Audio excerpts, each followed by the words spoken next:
Universidad de Chile trabaja para mantenerlo informado. Radio Análisis, una transmisión conjunta de las radios que piensan.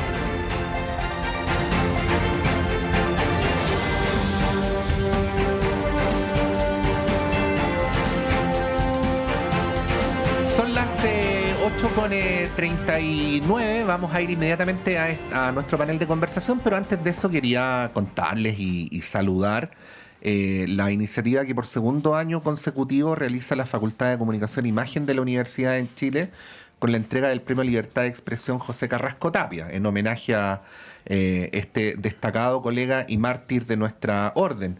Una ceremonia bien conmovedora, estuvo la decana Loreto Rebolledo, la vicerrectora Pilar Barba, premios nacionales de periodismo, la profesora Farideh Serán, María Olivia Monkeberg, Patricia Stambuk también, en donde no solamente hubo un recuerdo muy conmovedor de José Carrasco por parte de María Olivia Monkeberg, sino también el reconocimiento a colegas por investigaciones realizadas en el último tiempo. Así es que también aquí saludamos por enaltecer a nuestra profesión a Juan Cristóbal Peña, a Iván Toro y a Erika Montesino.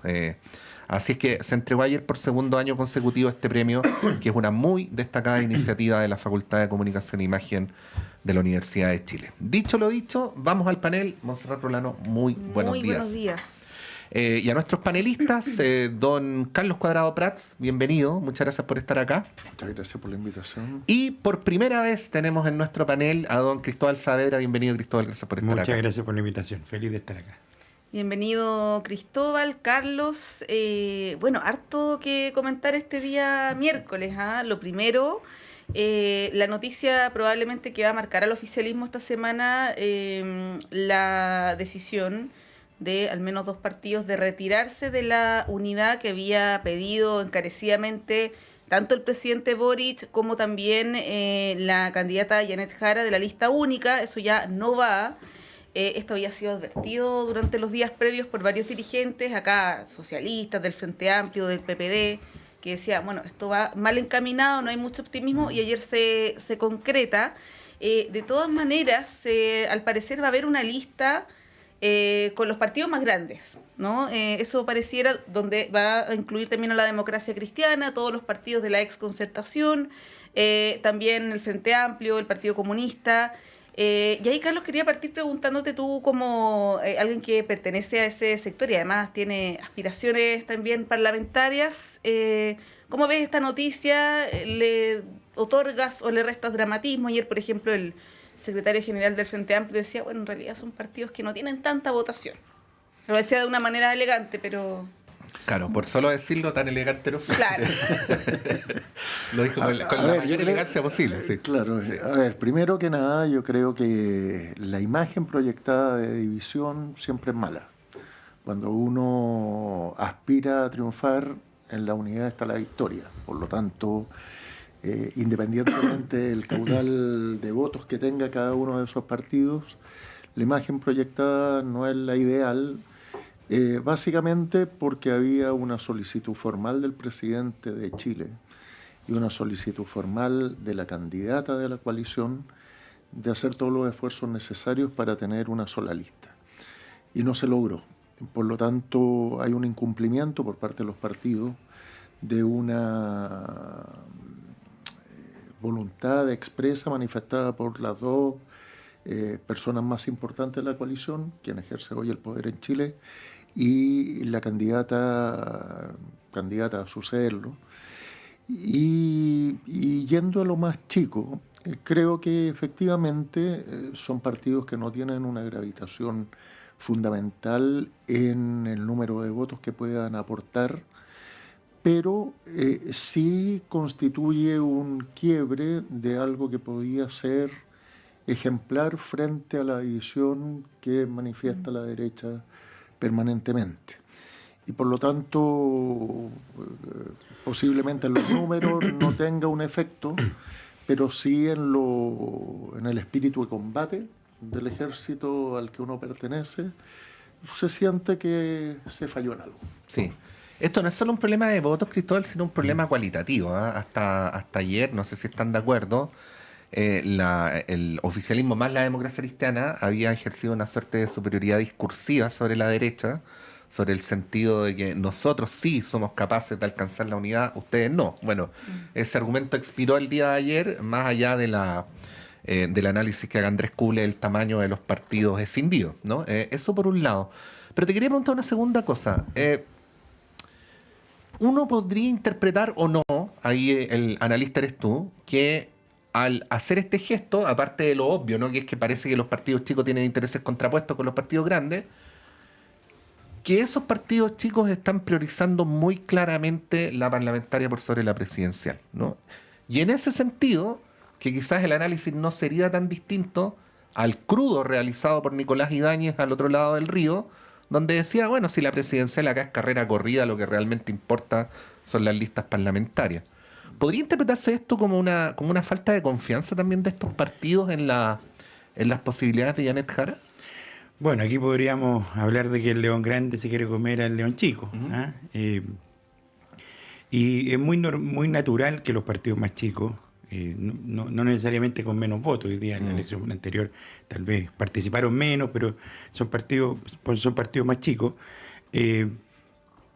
tengan esta posibilidad hoy día de ir en una lista distinta, donde se puedan mostrar. También le abre un abanico a la candidata presidencial de decir que tiene 2 listas parlamentarias, que 2 listas parlamentarias la apoyan, pero en esto es que es cuantitativo y cualitativo, hoy día tenemos a la izquierda como ha ido siempre. O sea, yo no sé cuál es la sorpresa de que lo sorprendente sería que fueran una lista contra otra, pero en las elecciones parlamentarias o las elecciones de cores o de concejales que son símiles, nunca se ha ido en listas únicas. Entonces, esto es bien dramático. Lo que pasa es que en la izquierda quisieron, de alguna manera, aglutinar. No se iba a poder por un tema cuantitativo, si era matemático. Y probablemente los partidos más chicos hoy día lo que están haciendo es tratar de alguna manera rescatar, de alguna manera tratar de sobrevivir a este león grande que se lo va a terminar comiendo. Lo mismo pasaría con la ADC, si es que la ADC saliera de este pacto. Hoy día se metió en el pacto para tratar de mantener algo. La elección anterior, el argumento de la ADC era ir fuera del pacto para tratar de mantener a la ADC. Hoy día lo que está haciendo es tratar de mantener los 4 o 5 diputados que quiere reelegir o que quiere sostener en el Parlamento. Y en ese sentido creo que es importante ver lo que hace el ex candidato en la primaria, Jaime Mulet, donde de alguna manera empieza a tomar forma este sentir de viene el león grande a comerse al león o el león chico, no sé cómo, estoy tratando de hacer una analogía, no sé si los leones se comen entre ellos, pero no se comen entre ellos, pero es más bonito hablar de leones que de perros grandes y perros chicos. Bueno, por supuesto. Sí. Entonces, en la profundidad de la conversación, yo creo que le hemos estado dando mucho algo que es natural que sucediera. Y se va a dar y probablemente no van a haber 2 listas de izquierda, sino que van a haber 3 o 4, con esta izquierda que no va con otros partidos emergentes, el Partido Popular y estos partidos que existen todavía. Sí, lo que decía Cristóbal Flavio Torrealba acá hace unos días, que en la práctica ya existían 2 listas, porque hay partidos pequeños, está el Partido Humanista, y decía hasta el Partido de Igualdad, mencionaba Popular, otros también, el Liberal. Partido Popular, claro, que ya se van por fuera, por lo tanto en la práctica ya existen 2 listas. Yo me imagino, esto ya está en desarrollo, pero me imagino que la Federación Regionalista se va a ir con esos partidos, no van a ir por el camino propio. Vamos a ver cómo decanta eso, pero te quería preguntar, a propósito de lo que decía Patricio, si es que tú notas algún pesimismo respecto de la candidatura de Janet Jara, que se mantiene en un porcentaje, digamos, no bajo, pero tampoco aumenta. La última encuesta CADEM bajó 5 puntos, están bordeando los 26, 25 puntos. ¿Tú crees que puede haber algo de eso en esta decisión? Porque si Janet Jara estuviera en unos 40, quizás otro gallo cantaría, ¿o tú ves que no es relevante? Yo no creo que esté enfocado desde ese punto de vista. Es preocupante, sí, que la candidata se mantenga en una votación sin mucha fluctuación, pese a que está desplegada en el territorio. Y que no hay nadie más en la izquierda que le no hay compita. nada más, Claro. y además que le compita, y además el hecho de que comience a hacer el discurso de que va a cambiar el eje de su campaña, dejando los foros y yendo al territorio, es porque están afinando para mejor apuntar al electorado. Ahora, yo creo que, siguiendo la línea tuya, también hay una espada de De Pericles, como decía Mario Balestre. Mario Balestre. Y cuando le corrigen, Sí. ¿y acaso Pericles no tenía espada? ¿Acaso Pericles no tenía espada? Entonces, Excelente respuesta. claro, pero yo creo que ese salvataje no responde solo a que los perros grandes o los leones grandes se quieren comer a los animales más chicos, sino que responde también a una ley o un proyecto de ley que, si avanza, los partidos chicos van a morir definitivamente. Entonces está esa encrucijada de ser militantes con un candidato propio, pero también la división en términos de que tienen que salvarse a como dé lugar. Pero no creo que esté considerado dentro de la decisión de ellos el hecho de que Janet Jara esté marcando menos que lo que uno presupuesta o lo que a uno querría. Ay, Cristóbal, bueno, me parece interesante lo que tú señalas. No lo dijiste con esas palabras, que si mi paráfrasis es exagerada, tú me corriges. De que una lista tan amplia, única, sería como una anomalía para el actual sistema electoral, ¿no? Como que no da el ancho, ¿no? Sí. Y bueno, y simplemente mencionar antes de la pregunta, y a propósito del comentario que hacía Monse, que hace poquito rato estuvo acá Jaime Mulet, quien dijo dos cosas importantes. Primero, que había puesto como condición para armar lista que todos quienes concurrieran tenían que apoyar a Janet Jara, o sea, no se iban a aceptar partidos que no la apoyaran. Y segundo, que ratificó que el Partido Popular sí iba en la lista con ellos y con otras expresiones. Pero bueno, vuelvo ahora a la pregunta. ¿Cuánto piensas que puede incidir esto en lo que tan dramáticamente ha descrito el presidente de la UDI, Guillermo Ramírez, como una suerte de despilfarro de las derechas al no concurrir unidas a una contienda parlamentaria como la que vamos a tener en un par de meses más?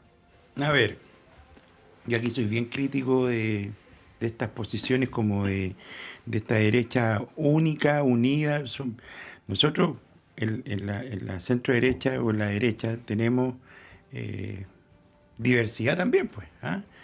Y yo no me siento representado por la derecha de Johannes Kaiser. Sí, hoy debía haberlo dicho al principio, pero Cristóbal es integrante de la Comisión Política de Renovación pequeño Nacional. detalle. Sí, Pequeño detalle. sí, es muy importante para que se Está entienda. en el Sí. GC también. Tampoco me siento representado por las palabras que hace una semana ocupa Carlos Larraín, que es parte de mi partido. Y, bueno, ya no sé si es parte del partido. No sé qué habrá hecho el Tribunal Supremo, si lo habrá suspendido o no. Pero tienes que saber. No lo sé todavía. Y de verdad creo que esta anomalía, la anomalía sería que hubiese ido una lista contra otra. Y eso en un sistema proporcional es prácticamente imposible. O sea, el solo hecho de uno ser candidato independiente al Parlamento genera una lista, en la proporción. Lo que pasa es que una persona ganarle a un listado de 10 o de 9 es más difícil. Y en ese sentido yo creo que lo que dice el diputado y presidente de la UDI, no sé si yo creo que le beneficia más a la UDI ir en una lista única que lo que le puede beneficiar a Renovación Nacional. Renovación Nacional es una marca, yo te diría que de la derecha y de los partidos políticos, una marca institucionalizada.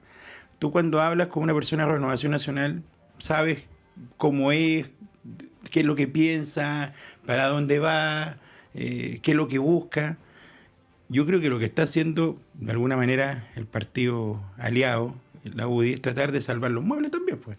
O sea, por eso sería eso explicaría que Guillermo Ramírez hable tanto de la lista única Yo creo que sí. y que Galilea La UDI prácticamente en no general, hable del tema. sí. Yo creo que sí, yo No. creo que y lo voy a decir aquí, que no salga de acá, pero Renovación Nacional, la marca Renovación Nacional es una marca, yo diría que mucho mejor que la marca Chile Vamos.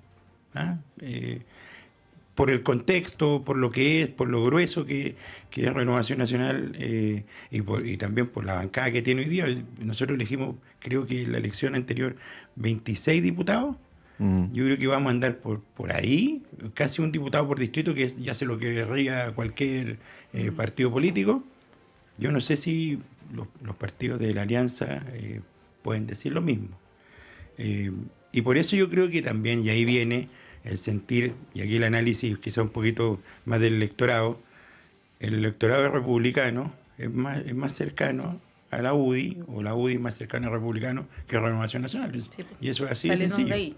Eso es. Sí, bueno, acá la semana pasada, Cristóbal, estaba Pablo Tolosa de la UDI, que es ex convencional, y él decía, todos los desmarques, todos los descuelgues que se han ido hacia José Antonio Kast han sido de Renovación Nacional y no de la UDI. Así que nosotros estamos ahí libres de pecado. Pero yo le haría la pregunta al revés, y aquí me voy a poner quizás, no me van a convidar más, pero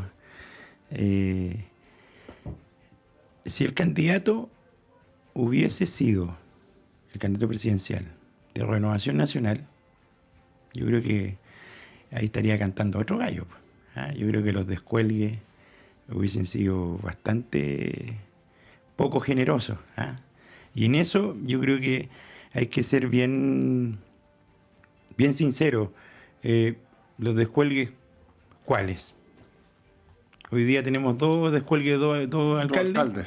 Sí. Uno que es Daniel Reyes, que es muy cercano a Carter, y que fue en el cupo de la UDI. Entonces uno podría decir el descuelgue de dónde viene, de la UDI. Y uno de Victoria creo que es.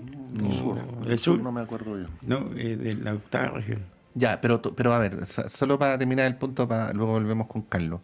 Si yo siguiera el hilo de tu argumento, porque lo que tú dices, bueno, es que ha habido desmarques en RN y en la UDI no ha habido desmarques, pero si el candidato fuera RN, sí él lo habría.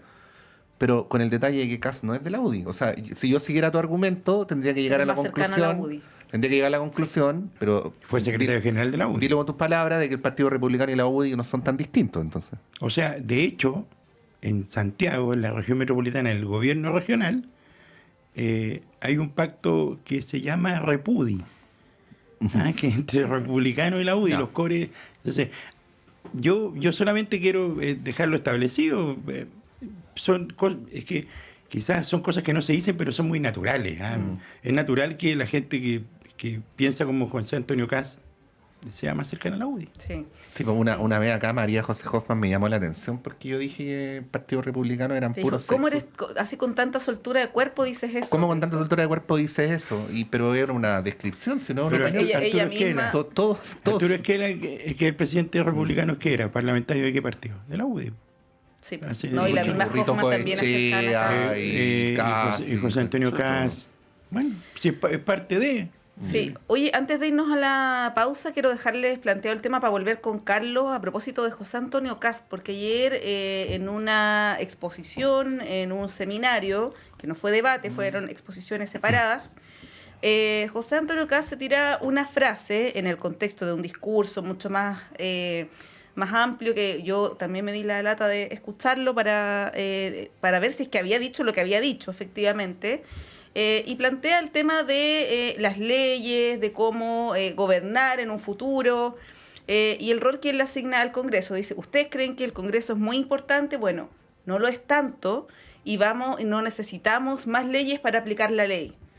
Pues vamos a examinar todas las herramientas que tenemos y eso fue interpretado como la posibilidad de gobernar por decreto, ¿no? Que tiene también ahí José Antonio Kast genera ciertas suspicacias por un perfil más autoritario, ¿no?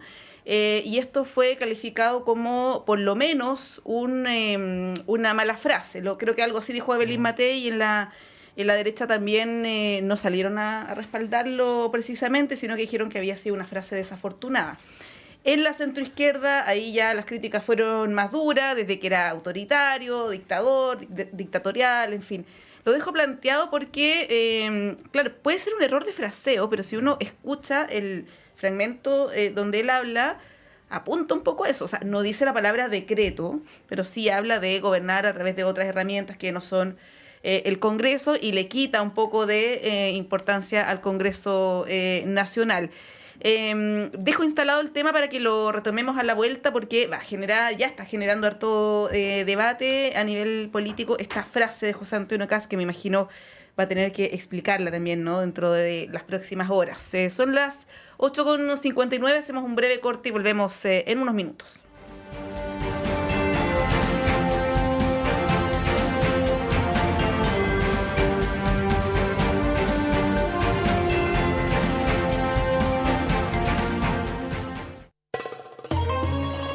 ¿Qué pide Palestina? El respeto al derecho internacional. Solamente eso. Una de las mayores catástrofes de este siglo XXI se vive en Palestina. Y nosotros, el domingo a las 9 de la mañana, hablamos de Palestina. Palestina por siempre en Radio Universidad de Chile. Encuéntranos en la plataforma Spotify y sintonízanos en Radio Universidad de Chile el domingo 9 de la mañana. Palestina por siempre. Palestina por siempre.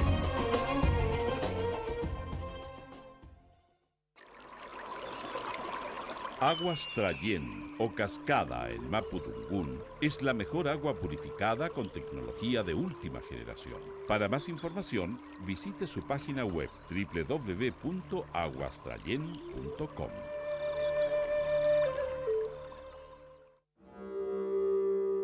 Hola, soy Alessandra Buroto y junto al equipo de Travesías, Arte y Política te queremos invitar a sintonizarnos cada jueves a las 5 de la tarde por el 102.5 de Radio Universidad de Chile. ¿Cuáles son las derivas del arte actual, sus prácticas, problemas de interés, su relación con la vida cotidiana y la política y con los sucesos del mundo de hoy? Entrevistas, conversaciones, cartelera y mucho más. Travesías, Arte y Política es un viaje por las derivas del arte en Chile y Latinoamérica. También puedes escucharnos cuando quieras y donde quieras en Volver a Escuchar en www.radio.uchile.cl.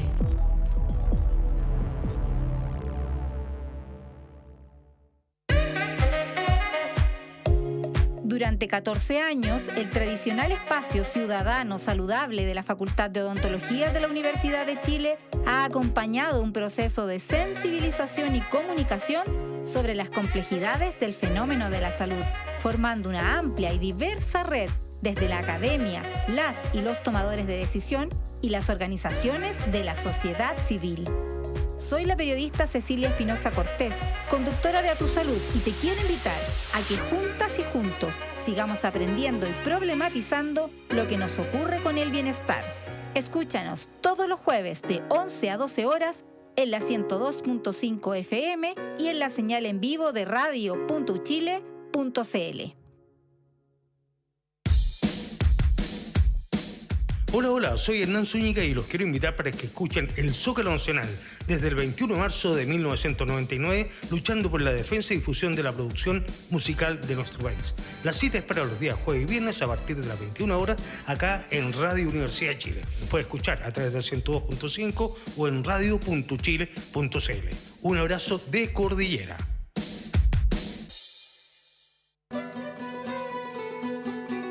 Radio Universidad de Chile, 102.5 en la banda de frecuencia modulada, te invita a escuchar Caleidoscopio de la Salud, del Departamento de Enfermería de la Universidad de Chile, un programa que respeta la autonomía y apoya la decisión informada de las personas frente al cuidado de su salud y la de otros.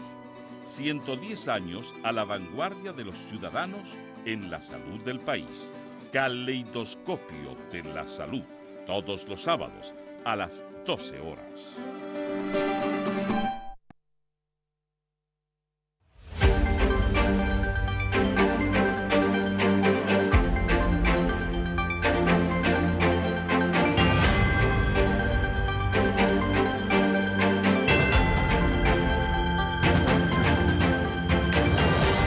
Son las 9:03 o con 4, perdón, y vamos a empezar a escuchar de fondo.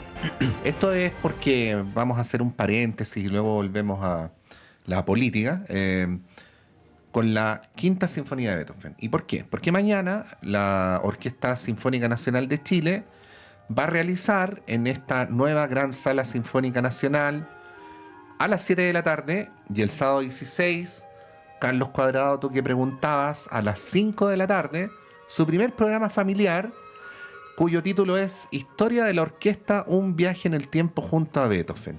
Se trata de un concierto especial que está realizado en el contexto del mes de las infancias y que va a contar con la batuta del director chileno Juan Pablo Aguayo, pero además con la participación del actor, director y guionista Julián Marras, a cargo de la dirección escénica y actuación.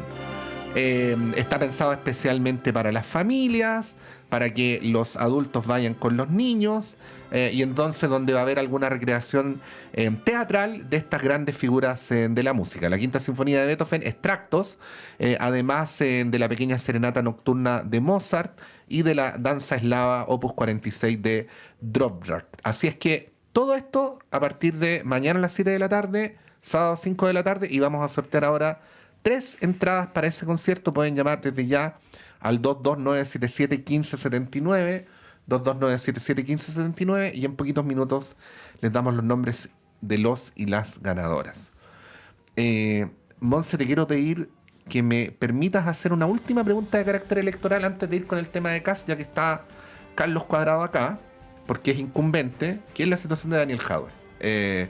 Ayer se pidió por parte de la Fiscalía una condena que, sumando los cargos, llega a 18 años de cárcel contra Daniel Jadwe. Y aquí nuevamente entran, Carlos, en tensión dos tesis, ¿no? Una tesis que dice que habría que aplicarle a Daniel Jadwe lo mismo que se le está exigiendo a demócratas respecto al diputado Calisto, y que por lo tanto una persona formalizada por la justicia no debería integrar lista parlamentaria. Y por el otro lado, la otra tesis que insiste en que hay un ánimo persecutorio, que se traduciría, entre otras cosas, en la rapidez con la que se quieren hacer avanzar el proceso judicial, la cantidad de años que se están pidiendo de cárcel, y así sucesivamente. Bueno, esta es la traducción institucional que hago, Carlos, pero al fin y al cabo, obviamente, esto tiene un aterrizaje de carácter estrictamente político, ¿no? ¿Cuál es tu interpretación al respecto? Digo incumbente porque Carlos quiere postular a la Cámara por el mismo distrito que el partido le asignó a Daniel Jadwe. Sí. El distrito 9, sí. A ver, yo creo que es complicado porque en política siempre tiene que ir el discurso ético o moral acompañando las decisiones políticas. Yo cuando fui alcalde, todas las acciones, obras públicas que hacíamos, siempre tratábamos de asignarle una justificación moral que permitiera a los demás entender el motivo por el cual se estaba haciendo. Entonces, por un lado existe el criterio ese de a igual razón la misma disposición, por lo tanto, lo que dan como ejemplo en un lado debiera aplicarse en el otro. Pero en este caso concreto es distinto por cuanto hay una situación diferente desde un punto de vista político, creo. El hecho de que Daniel haya sido candidato presidencial, el hecho de que Daniel haya sido alcalde durante tanto tiempo, el hecho de que el proceso se haya desarrollado ya durante 4 años, el hecho que justo ahora se haga la acusación, genera suspicacias legítimas respecto de la razón última de la decisión adoptada por la fiscal. Pero por otro lado, también uno tiene que hacer fe de que los organismos judiciales están actuando acorde a sus tiempos y acorde a sus normativas. Por lo tanto, yo creo que cuando suceden este tipo de situaciones hay que dejar que los tiempos transcurran. Normalmente los temas judiciales y los temas electorales por cuanto también no es una decisión definitiva la que se esté aplicando respecto de Daniel, dado que existe un recurso que creo que se va a interponer el 28 de agosto, que es solicitar nuevas diligencias para efecto de, por un lado, garantizar su inscripción, pero por otro lado también dilucidar las dudas que existan respecto del proceso que se está desarrollando. 18 años es harto lo que se le está pidiendo y por lo tanto no creo que una fiscal también haga acusaciones de ese estilo y con ese peso sin tener documentación válida que lo justifique. Entonces yo creo que lo que pasa es que la derecha comenzó con este tema de generar... No le estoy echando la culpa, porque es una cuestión que nosotros también hemos usado y que es pernicioso cuando la política utiliza la justicia para obtener objetivos. La judicialización de la política, la UDI, no Renovación Nacional, la comenzó y ha sido nefasto tanto para la política como para la justicia. Yo creo que hay que confiar en lo que se hace, en lo que se tiene que hacer, y cada uno se defenderá hasta el momento en que te declaran culpable. Sí, Cristóbal, muy cortito. El Partido Comunista ayer, a través de Lautaro Carmona, ratificó la candidatura de Daniel Jadwe, pese a esto. Y claro, mencionar que hay un discurso que apunta hacia cuestionar a la Fiscalía de que hay una persecución política. De hecho, lo dice la diputada Carmen Hertz a través de sus redes sociales. La Fiscalía continúa actuando con intereses políticos. Lo dice así textual, pero claro, ¿quién decide, por ejemplo, respecto de las medidas cautelares de Daniel Jadwe? No es la Fiscalía, es un juez, ¿no? Jueza. Mira, yo aquí quiero ir a una cosa más profunda. Nosotros cambiamos el sistema procesal penal, llegamos a un sistema de garantías. Y en eso nosotros tenemos la presunción de inocencia siempre. O sea, ¿quién es el encargado de antes uno era culpable hasta que se demostrara tu inocencia? Ahora tú eres inocente hasta que te demuestres que eres culpable. Pero un avance. Pero hasta para algunas cosas. Por eso esto... Quizás puede ser muy poco popular lo que voy a decir, pero mientras no haya una sanción de verdad, o sea, mientras no exista hoy día que el exalcalde Jadwe esté, su sanción esté firme y ejecutoriada, yo creo que no tiene inhabilidad para ser candidato. Y quiero poner, por ejemplo, el caso de un candidato que nosotros llevamos. Está el caso del candidato al Senado, Calisto, sí, que lo desafueron. Ya, el desafuero es algo que para desaforar a un parlamentario hay que tener argumentos bien profundos. Bueno, pero sigamos con la presunción de inocencia. Nosotros llevamos de candidato a Mario Mesa, que es alcalde de Linares. Estaba con una medida, estaba formalizado con una medida de, creo que arresto domiciliario nocturno, y lo llevamos de candidato porque es una decisión política, porque uno tiene que creer, cuando uno se forma la convicción de que la persona es inocente, a cualquier persona pueden formalizar por cualquier cosa. O sea, hoy día yo podría venir y pelearme no es lo mismo formalización que ser objeto de una querella. O sea, ya hay un por cierto avance de la investigación. Sí, no estoy contraviniendo eso, pero hasta que a ti no te demuestren que eres culpable, eres inocente. Entonces, ¿cuál es el problema? El problema es que, y aquí viene el problema que es más bien político-electoral. ¿Qué pasa si lleva el Partido Comunista o el conglomerado lleva a Daniel Jadwe? Y lo declaran, le dan prisión preventiva. Un juez de la República lo declara culpable, no sé, de aquí al transcurso de la campaña. Es un problema político, electoral. Si estamos hablando de que no es de no creerle o creerle, es lo que tiene hoy día lo que tiene el problema los conglomerados de llevar a estas personas que están como en esta nebulosa, porque uno dice, ¿será culpable o no será culpable? Bueno, hoy día uno es inocente Y yo creo que ese precedente hay que dejarlo establecido. Tenemos que ponernos colorados una vez, porque al final esto puede pasarle a cualquiera. A cualquiera que esté en alguna administración, a cualquiera que lo culpen de algo.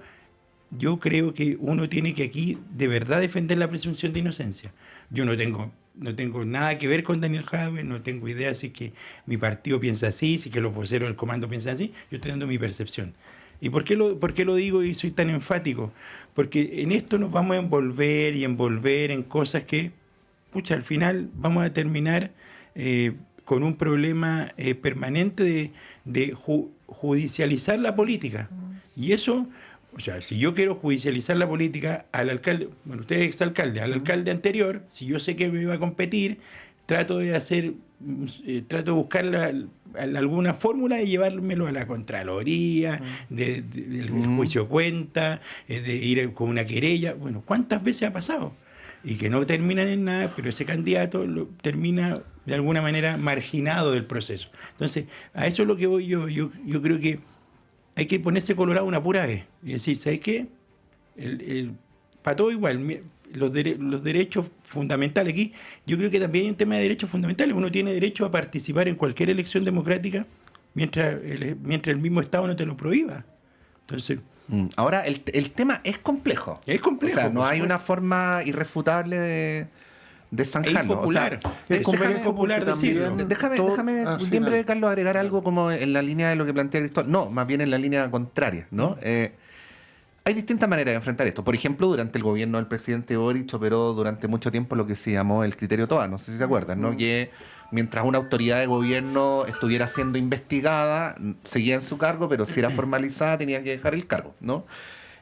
Porque se hacía una distinción entre si bien no es una certeza total, ya es una certeza en desarrollo que podría tener la institución del Estado respectiva sobre la culpabilidad o inocencia de una persona. La presunción de inocencia a mí me parece súper importante, los abogados lo saben tanto mejor que uno, pero si no aplicamos presunción de inocencia, las sociedades entran en una degradación absoluta. Por supuesto. Pero dicho todo lo dicho, está el tema, que yo sé que es una pregunta profunda, pero que es, ¿quiénes pueden ser dirigentes políticos? ¿O quiénes pueden ser representantes del pueblo? Y si esos dirigentes o representantes del pueblo no deberían tener una vara ante sí mismo y ante el resto superior. Hay quienes opinan que debe ser superior, hay otros que dicen que no, que es una persona como cualquier otra, moralmente superior, y que por lo tanto le corresponden los mismos derechos y deberes y que por lo tanto debería operar la presunción de inocencia. Esa es una pregunta que no es tan fácil de zanjar, pero hay otro tema adicional, que acá, independientemente de si uno está de acuerdo o no, de si cree o no, hay dirigentes políticos, parlamentarios, figuras de la cultura con nombre y apellido que señalan que la institución de la república respectiva no está actuando de una manera legítima en este caso. Entonces instala además una cuestión que va en contra del criterio general, ¿no? Porque dice aquí, el problema no es el criterio general, el problema es el mal uso de las instituciones, ¿no? Entonces complejiza el tema Jadwe, ¿no? Yo creo, si lo llevamos a ese nivel abstracto, yo creo que a los ciudadanos no se les puede forzar a disquisiciones morales al momento de votar por sus candidatos. Es decir, cuando uno elige al mejor, al que va limpio en todo lo que acompaña el ser candidato, es decir, personas ejemplares. Y yo creo que en Chile, desde hace un tiempo, nos hemos ido acostumbrando a votar por el menos malo, por el que nos imponen los partidos, y a continuación, cuando quienes son nominados por los partidos para ser candidatos, muchas veces moralmente uno se cuestiona de votar por determinado candidato, pero no tienes más alternativa porque es tu sector el que te lo impone. Con el otro uno ya no tiene problema porque uno observa Calisto. Pero cuando uno mira hacia lo propio, lo que a uno le gustaría es que quienes se presentan no generaran una discusión en uno respecto de, sí, este es mi candidato, pero está rayado con esto, entonces, obedezco al partido y dejo lo moral de lado, porque esa encrucijada en que se le impone a la gente es injusta. Yo creo que no, la gente, los electores no merecen tener que hacer disquisiciones desde lo político y lo moral, cuando en el ideal lo moral con lo político debiera ir juntos. Ya, o sea, dejando el factor Jadwe aparte, tú Sí. señalas, Carlos, que una persona formalizada no debería ser candidata. Yo creo que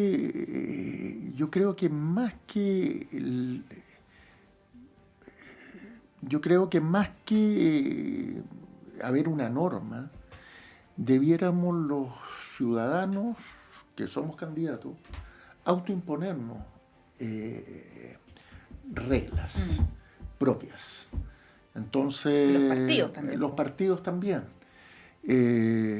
Recuerden, porque además hay una cosa muy perniciosa de candidatos que fueron formalizados, que pagaron lo que les pillaron que habían obtenido ilegalmente y luego los presentan de candidato y vuelven a ser reelectos.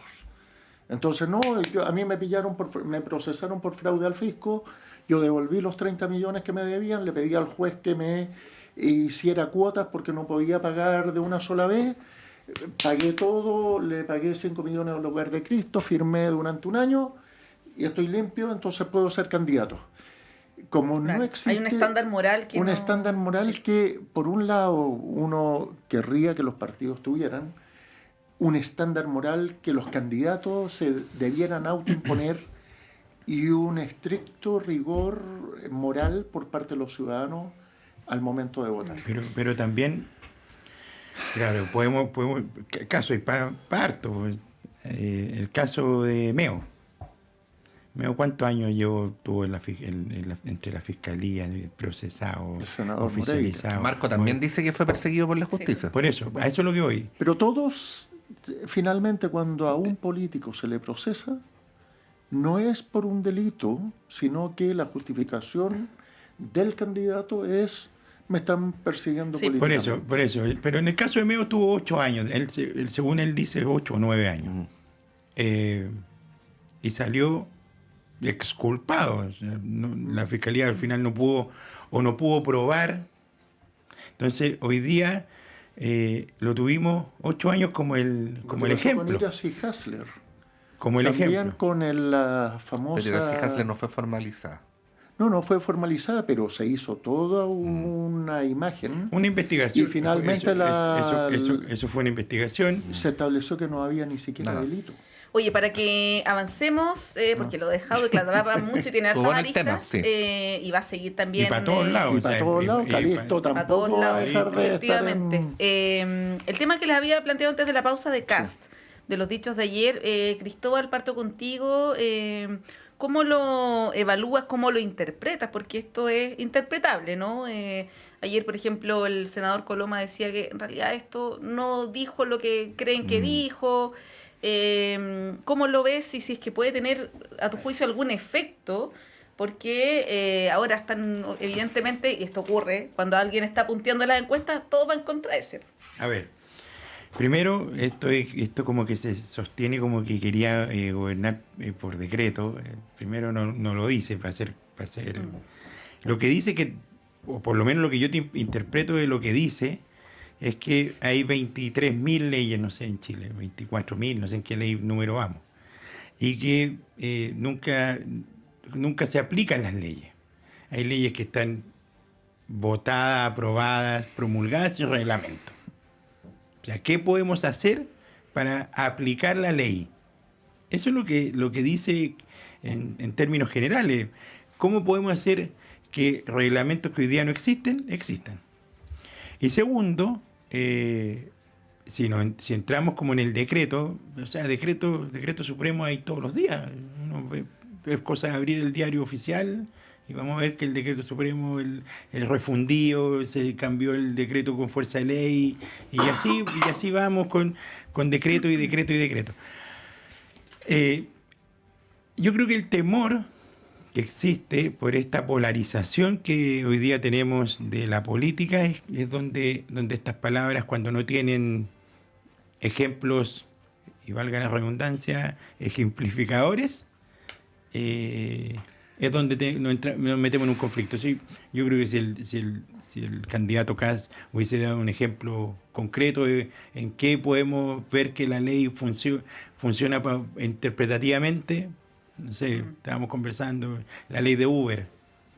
La ley de Uber Claro. que está aprobada hace 2 años y no tiene reglamento. el reglamento todavía, está como que sí, que los autos son 1,5, 1,6, que tienen 4 pasajeros, que tienen 2, que Acaban de sacar el reglamento del Ministerio de Seguridad. el reglamento lo saca. Y eso que acaba de decir Carlos es algo que es bien extraño, porque el sacar los reglamentos y meter el reglamento y volver a sacarlo es porque de alguna manera alguien te contó que tu reglamento viene con fallas o con problemas legales. Pero yo creo que va por ahí. Y efectivamente en esta polarización que tenemos hoy día de la candidata del Partido Comunista y el candidato del Partido Republicano, yo creo que es eso lo que los chilenos de alguna manera van a ir viendo, que nos va a ir pasando, y por eso yo tengo tanta esperanza y expectativa en que la candidatura de Evelyn Matei vuelva a agarrar el vuelo, porque es la candidatura que creo yo le da mayor gobernabilidad a Chile. Ya, tú le restas importancia entonces a lo que dijo Cáceres, no le ves tanta... Yo creo que dijo algo que la verdad es que tenemos 24.000 leyes. Y A ver, yo quiero hacer un punto respecto a eso. Desde un punto de vista de lo que dijo, claro, puede ser interpretable en buena o en mala. En buena, porque todos los presidentes legislan con decretos también, porque existen 24.000 leyes y no se necesita 24.001 para que esas leyes se puedan aplicar. Es decir, sería un absurdo hacer leyes para que las leyes se puedan claro, eso es, hacer. Tú lo dijiste mejor que yo. Tercero, yo creo que existe un problema, sí, de quién lo emite. Porque como él tiene el ejemplo superior de Trump y tiene el ejemplo superior de Bolsonaro y tiene muchos ejemplos en que los presidentes Bukele han pasado por arriba de la normativa del Estado, y con lo que dice, no lo dice explícitamente, pero da a entender que, para los que uno lo quiera interpretar, que podría cargarse a una forma de gobierno más autoritario desde un punto de vista tal. Ahora, que existen leyes que son 24.000 y no se usan, efectivamente. Que se puede hacer es aplicar las leyes mejor que lo que se están aplicando hoy. Por cierto, quizás le faltó ejemplo. Le faltó el ejemplo de la Dorothy Pérez, que no han hecho ninguna corrección a los reglamentos y leyes que rigen la Contraloría General de la República, pero ha sido muy superior en el ejercicio del cargo de fiscalización que los anteriores, que lo pudieron hacer con las mismas leyes y no lo hicieron. Yo creo que la repercusión en el Congreso es la minimización que hace de quienes se consideran muy superiores al resto. Es decir, que diga, mire, el Congreso es importante, pero no tanto como la gente supone. Al ego personal de un diputado que se considera honorable, sin que la gente los considere honorables, implica un daño muy fuerte. Pero yo creo que es peligroso que un candidato presidencial explicite verbalmente, aunque no lo tenga o no lo diga bien, porque los candidatos presidenciales dicen las cosas precisas, les dicen lo que tienen que decir.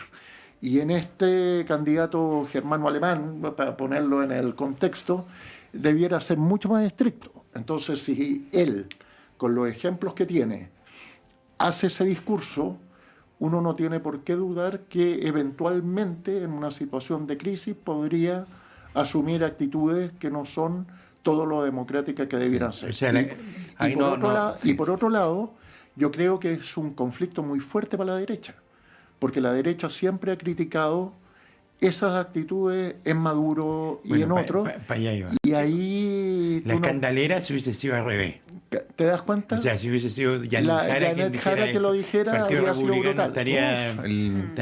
Los dos programas del día domingo en la televisión hubieran hablado solo de eso. Entonces yo creo que también es complicado, porque de ahora en adelante no pueden criticar a Maduro de lo que ha hecho. Ahora, por suerte, no dijo decreto. Kast Ahora, dijo que podía hacer exactamente Hubiese lo mismo. ocupado la palabra decreto y... No, Ahora, igual esto no lo usó por eso, en ningún por momento. suerte, Oye, no lo usó. igual esto no hay cómo zanjarlo, ¿ah? Porque uno no puede concluir fehacientemente si Kast es victimario o víctima de las connotaciones que los demás hacen de las cosas que él dice. Ujú. Porque de que no lo dijo, no lo dijo. No lo dijo. No lo Está dijo. claro, ¿no? No lo dijo. Ahora, las connotaciones que produce el hecho de que lo diga Kast y no Cristóbal Saavedra, Montserrat Rolano, ¿eso es culpa o no es culpa de Kast? No es como contestarlo, ¿no? Entonces, ahí está el ejemplo que tú dabas, por ejemplo, Argentina.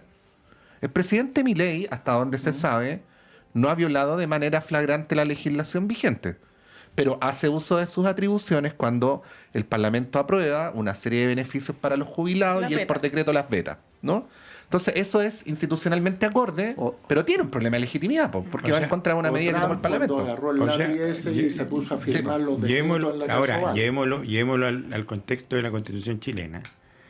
Hay creo que son dos los organismos que controlan los decretos. Uno es la Contraloría cuando toma razón el Toma decreto razón. y la otra el Tribunal El Constitucional. TC, sí. ¿Ah? Tampoco es que un presidente pueda llegar y hacer lo que quiera y la El TC que Constitución- tiene mayoría ahora de centro-izquierda, a diferencia de tiempos pasados. La garantía es que todas las autoridades tienen facultades Sí, y esas facultades están controladas mutuamente por un contrapeso por supuesto. que lo va limitando. Así es. Hasta que Hasta la que pase. autoridad es más autoritaria que el contrapeso. Oye, no alcanzamos a hablar de Janet Jara, muy poquito, porque ayer también se tiró ahí una frase que generó controversia, cuando ella afirma que solo apoyó 2 retiros previsionales, y luego la evidencia, porque fue hace poco tiempo, ahí le explotó en la cara, porque fueron 3 retiros, de hecho hay video, audio, tweets, ¿no? Donde ella no solamente apoyó, sino que fue muy entusiasta, partidaria del tercer retiro, lo defendió, llamaba a la ciudadanía a estar pendientes del debate en el Congreso, y luego sale esta actividad, le pregunta a los periodistas y ella dice nuevamente, no, yo solo apoyé los 2. Puede ser un nuevo lapsus, porque ya tuvo otro la semana pasada, pero hay un tema ahí de credibilidad que es complejo para los candidatos presidenciales en general, ¿ah? Cuando uno dice algo, luego se desdice. En algún momento lo comentábamos a propósito de Belén Matei, que era media zigzagueante con algunos temas. Lo dejo instalado porque yo sé que esto también va a ser un tema del día. No sé si en 30 segundos pueden referirse al tema, Carlos. Bueno, yo creo que el comando tiene que ser más riguroso en la información que se le entrega a la candidata y limitar más los ámbitos donde uno opina. Cuando uno te pone en el micrófono, uno puede hablar 3 horas y decir todo lo que se te ocurre, pero cuando uno está en campaña, uno habla estratégicamente de lo que debe decir o no decir. Kast ha subido porque no se ha metido en ninguna polémica, porque no ha hablado nada más que de seguridad y economía. Por lo tanto, nadie lo obliga a él a hablar de otras cosas. Y cuando habla mal, queda la tendalada como quedó antes de ayer o ayer. Lo mismo uno exige a los propios candidatos del comando para que sean más concisos y más claros en los mensajes que debe transmitir la candidata. Cristóbal. Yo, bueno, en eso vamos a ir viendo que en la elección presidencial y sobre todo en la candidatura de Janet Jara, donde está rodeada de cosas que ella probablemente no piensa, está articulándose con personas que contravienen su pensamiento político. Entonces, evidentemente nos vamos a ir encontrando con la palabra mentiras, o vamos a dejarlo con lapsus permanente, como el que no apoyó a los retiros, como que era temporera, pero no se acordaba de cuál era la fruta que cortaba, y estas cosas que vamos a ir viendo en la medida del avance de la campaña presidencial. Yo creo que eso va a pasar, ¿eh? Yo creo que a medida que vayan apretando a los candidatos, van a haber inconsistencia en todo. No, y las redes sociales son Y inmisericordiosas. algunos se van a tener que acordar que Implacable. andaban en Londres apoyando. Sí, si hay algún precandidato escuchando, sea alguna ropa tendida dentro de este estudio, por favor revisen su... Aunque la Ahora borren, estará a tiempo de borrar. Comer hartas pasas Sí, para que sí. no haya problema. Don Cristóbal Saavedra, muchas gracias. Gracias por Bienvenido, la invitación. y ojalá podamos de tenerte venir de vuelta. cuando quieran. Carlos Cuadrado Prats, muchas gracias por haber venido. Muchas gracias a ustedes nuevamente. Bueno, igual uno no tiene por qué estar opinando de todo en la vida, po. A uno de repente le da por opinar de todo y después, 2 años después, Exactamente. no debía haberlo hecho. Oye, y No hay por último, yo creo que ya que hablamos de eso de la judicialización de la política, debiéramos legislar para evitar este tipo de situaciones y que se castigue al que injustamente judicializa la política. Eso. Vamos rápidamente un breve alto, porque a la vuelta tenemos la visita de nuestro destacado profesor de la Universidad de Chile, Carlos Ruiz Schneider, candidato al Premio Nacional de Humanidades y Ciencias Sociales. Vamos y volvemos.